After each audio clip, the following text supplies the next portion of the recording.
I'm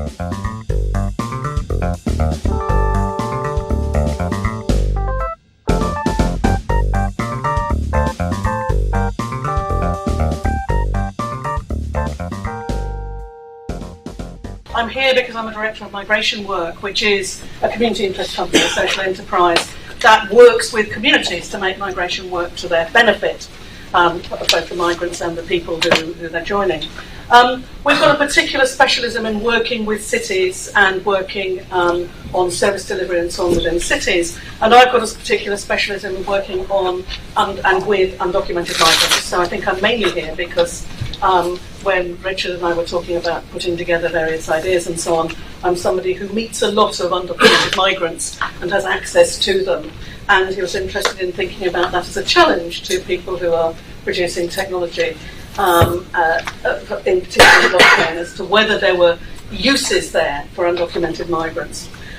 Now, talking about undocumented migrants, I think one of the problems is that we're actually talking about a whole bunch of different people subsumed under one title. At one level, undocumented migrant is simply a polite way of talking about what a lot of other people call illegal migrants. In other words, people who've broken the rules in some way and are here without, or in the relevant country, without leave.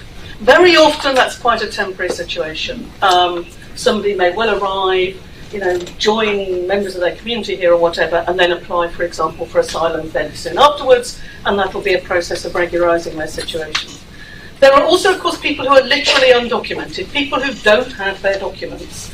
And increasingly, because we have what the previous Home Secretary, current Prime Minister, was very pleased to call a hostile environment for people who are in trouble with the immigration authorities in the UK. Increasingly, you need to produce documents for all sorts of different situations and all sorts of different services. And that's becoming very difficult. And it's becoming difficult for the third sector organisations, the charities, the faith communities, that sort of thing, who work with people who are trying to get services on their behalf. And of course, some of those people who don't have documents may well not be migrants. And another interest of mine is homelessness in general. And there's a very close correlation between people becoming homeless and people not having or losing their documents. In other words, if you don't have documents, you may become homeless because you can't prove your rights to access benefits or housing or whatever. And equally, if you become homeless, if you started with documents, you may well lose them pretty quickly because it's a very risky, difficult situation. People steal your stuff, you lose it, etc., etc. So undocumented migrants, we don't have any idea how many of them there are in the UK, and of course there are lots of undocumented migrants across Europe in a variety of different situations. People who may have arrived in order to seek refuge, people who may have arrived in order to work and find they can't get round the complicated conditions that govern that in many countries, or people who arrived in other situations and then fell through the cracks later on. For most of those undocumented migrants, at some point when they need it, they will then try and access services, often not services provided officially by statutory authorities, but by voluntary organisations and so on. And at that point, there's very often an issue of trust. By then, people may well have learned to survive in all sorts of different ways. And one of the ways you survive is by telling different stories to different people. So that the people you work with may not know that you're undocumented. The people you share a house with may not know that you're undocumented. The person you hope to marry may not know that you're undocumented, because you know that that's something that you are worried about and that may make your situation difficult and so on. So undocumented migrants have a range of needs, and one of them is that they need to access services. Those services find it difficult to deal with people who have fluid identities. Somebody who may be working under one name, renting under another name, and actually have a different name altogether, that they were given at birth or whatever. Those organisations very often, we've heard all about impact and things like that for charities. If you're a charity, you're trying to find out about impact, and undocumented migrants present you with a major problem in that, in that you can't always track what goes on with them. You don't know if the referral you made stuck because they may well turn up to a different agency with a different name, with a different presenting story, with a different date of birth and so on. And you can't track their progress, and you can't see how well they're doing, or whether the advice and assistance you gave them actually worked, or whether it works better with some people than with others, and so on.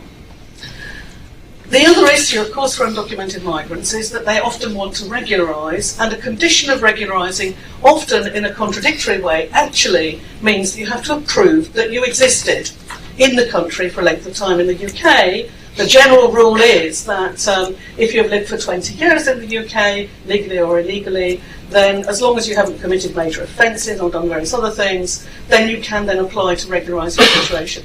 How do you prove that you've done it? Especially in situations where you may well have used a range of different documents and things like that.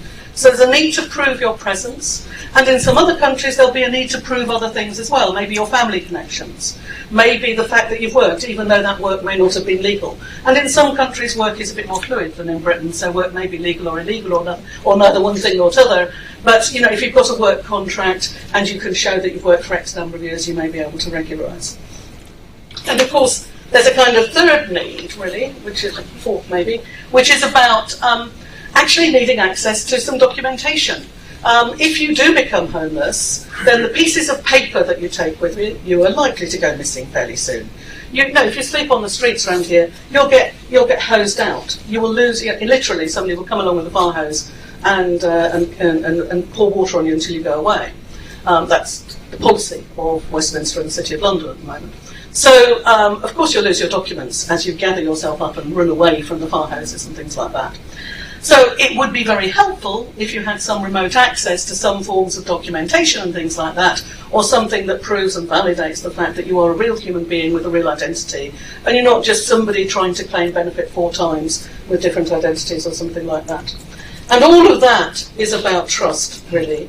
And there's a sort of need, in a sense, for people to be able to prove who they are, show their passage through different services, but not give away too much information, because it may well not be anybody else's damn business, who it is you have a relationship with, but that might become terribly important later on when you want to regularise your status. It's not necessarily the business of the agency you go to help for with accommodation, where it is you work, as long as they know how much money you're getting and you can pay the rent. And that employer may not want people to know it because they may be employing you illegally and so on. And there's a sort of fourth element, which is that in many cities which I work with, there's an interest in developing citizenship that is independent of people's legal status in the country. Those are cities that recognise, and many of them do, many of the larger European cities have signed up to all sorts of declarations, the people who live here belong here.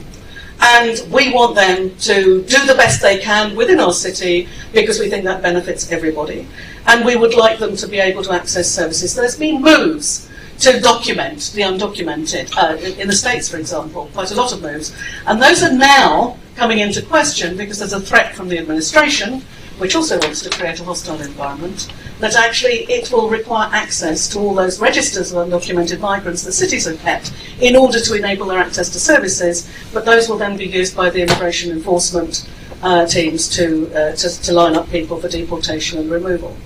So cities in other places are interested in developing that, but want to know how that information can be kept secure, how the use of it can in some way be controlled by the person who's given the information, but at the same time it can be useful to all of those agencies.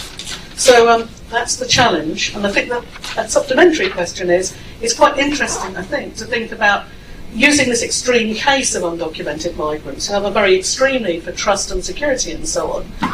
It's worth thinking about other people who may well benefit from those types of services in terms of identity. Homeless people are obviously one of them, but there may well be quite a lot of other groups that we think about.